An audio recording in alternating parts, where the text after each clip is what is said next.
నమస్తే ఫ్రెండ్స్. ఈ వానలకు కొన్ని ఊర్లు నీట మునిగాయి.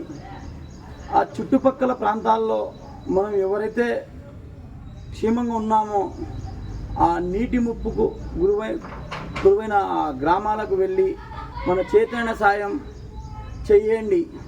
ఇంకోటి మానవ సేవ మాధవ సేవ అన్నారు. ఈ కాలం ఇప్పుడు ఎట్లా ఉందంటే నేను బాగుండాలని, నా కొడుకు బాగుండాలి, నా ఆస్తి బాగుండాలని, నేను అందరం బాగుండాలంటున్నాను. పక్కనోడు బాగుండాలని నీకు ఇప్పుడు కోరుకోం ఫ్రెండ్స్. ఎందుకు చెప్తున్నానంటే వస్తున్నప్పుడు ఉత్త చేతులతో వచ్చినాం, పోతున్నప్పుడు ఉత్త చేతులతో. ఈరోజు కోట్లు సంపాదించిన ఆ కోట్లు మా వెనకమ్మడదావు. అది ఒక్కటి గుర్తుపెట్టుకోండి. మన ఊరికి వెళ్తుంటే మనకు ఒక గుర్తు ఉంటుంది. ఎందుకంటే శ్మశానం ఊరు బయట ఉంటుంది, దాన్ని చూస్తూ ఉండండి. ఆ శ్మశానంలో ఏదో ఒక రోజు మనం కూడా అందరం అక్కడికి వెళ్ళాలని. నిజమైన ఇండ్లు ఏదంటే మన శ్మశానమే మన ఇండ్లు. జై భారత్, జై కిసాన్, జై హింద్.